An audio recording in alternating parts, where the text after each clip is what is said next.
What if I told you the quietest guy in the world's most dangerous band was the one who actually had the guts to walk away? He wrote the songs that made them legends, got sober while they were getting high, and then vanished at the height of their fame, taking the band's soul with him. Here's how Guns N' Roses was built by two friends from Indiana and destroyed when one of them forgot where he came from. Like, subscribe. Thank you. So you have this kid, Jeff Isbell, growing up in Lafayette, Indiana. Same town as another kid, William Bailey. Jeff was a quiet one, a bit of a loner who found his voice through a drum kit his grandma bought him, and later a guitar. William was a handful. A charismatic, volatile kid with a powerhouse voice but a short fuse. These two polar opposites, Jeff and William, who would later become Izzy Stradlin and Axl Rose, bonded over their shared dream to get the hell out of Indiana and become rock stars. They were high school buddies, and that bond was the seed for what would become one of the biggest, most chaotic bands on the planet. Izzy was the first to make the jump,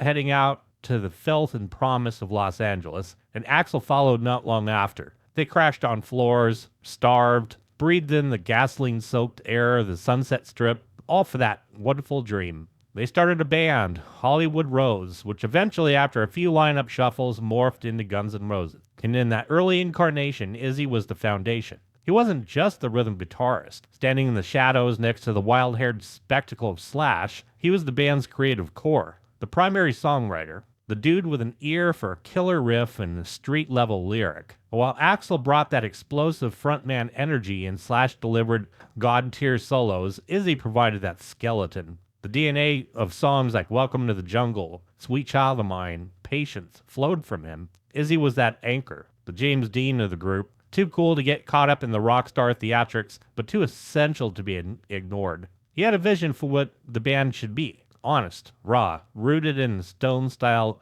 rock and roll that he loved. Then Appetite for Destruction exploded, just went pow. It was a cultural atom bomb. And suddenly these five street thugs were the biggest band in the world. And with that fame came a tidal wave of money, adoration, and also every temptation imaginable. And the band did not just dip their toes into that excess, they dove in head first and drank the pool friggin' dry. The stories are legendary. A blur of groupies, trashed hotel rooms, mountains of drugs. For a while, Izzy was right there with them, deep in a heroin habit that nearly cost him everything. He was living the life he wrote about, but the reality was far uglier than the romance part of it. And it all came to a head in '89. Izzy, aboard a flight, got into an argument, took a piss in the galley, and got arrested. And it turned out that embarrassing incident was actually his rock bottom. They always say you find the bottom when you stop digging. Well, apparently, it was his chance to actually take that shovel and chuck it. So Izzy sobered up, but the band did not. And that's where the story takes a turn. This is where the monster that Izzy helped create starts to turn on him. Imagine being newly sober, fighting for your life and clarity every single day, and being surrounded by a constant raging party that you cannot escape. And that was Izzy's reality on the Use Your Illusions tour. He separated himself from the madness, while the rest of the band, led by Axl, chartered a private jet filled with an entourage and endless chaos. Izzy was on his own tour bus, brought his wife, his dog, a mountain bike, skateboard. He'd get to the gigs hours before the band's plane even landed. In a famous interview, he laid it out plain and simple. Said, I had a bus, they had a plane, and I beat them to the gig. He was living in a totally different universe, sober island in the middle of a sea of booze and drugs. And the camaraderie that had forged the band in the gutters of LA was gone. It was him versus them. The real breakdown, however, wasn't just about the lifestyle, it was about control. As Guns N' Roses got bigger, so did Axl's ego. The democratic five-man gang had slowly morphed into a dictatorship where Axl was the tyrant king, calling all the shots. He was notoriously late for shows, sometimes by hours,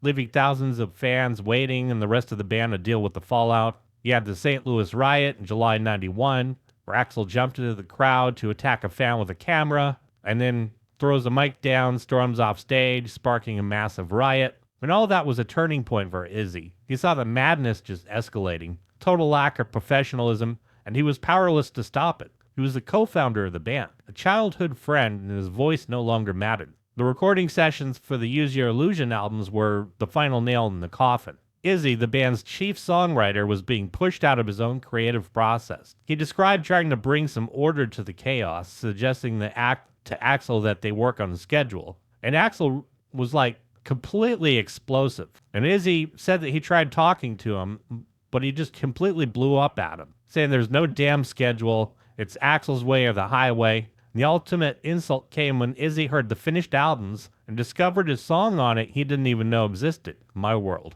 A very polarizing track. Some people actually do love it. Most people are like, what the hell is that? But it's that industrial tinged track that was pure Axl indulgence. Izzy said, I gave it a listen and thought, what the hell is this crap? And that was it. He knew it was over. Axl had made it clear there was no room for debate or space for collaboration. Izzy was essentially being erased from his own band. And the end came quietly, which was Izzy's style. During the filming of the video for Don't Cry, there was a sign visible in the background that read, Where's Izzy? And it was a question on every fan's mind. Izzy refused to participate in the expensive, bloated video shoot. He felt he had no say in it, so he didn't want to be a part of the spectacle. On November 7th, 1991, the absolute pinnacle of Guns N' Roses' global fame, the official announcement hit. Izzy Stradlin had left the band. No dramatic public blowout. He just simply had his lawyers send a letter of resignation to management. He just walked away. And Slash later admitted the band took it personally, that they hated Izzy for how he left, but for Izzy, it was a matter of survival. He just said, you get to a point where you're like, am I going to carry on like this or am I not? He said, so I said, I'm not. He went back to Indiana, decompressed, did what he always did, wrote songs, formed Izzy Stradlin and the Juju Hounds, a band that was everything Guns N' Roses was not. Low-key, blues-drenched, no-frills rock and roll outfit. The debut album was praised by critics as a purely raw and honest winning record, all the things that a lot of people felt Guns N' Roses had lost by that time. Izzy was happy. He was free from that damn schedule, of having no schedule, free from the drama, the bloat, and the tyranny. Years later, when the Not in This Lifetime reunion tour was announced, fans clamored for a full original lineup reunion. It was the moment everybody had been waiting for. Slash was back. Duff was back. But where was Izzy? The man who wrote the music was conspicuously absent. Rumors flew.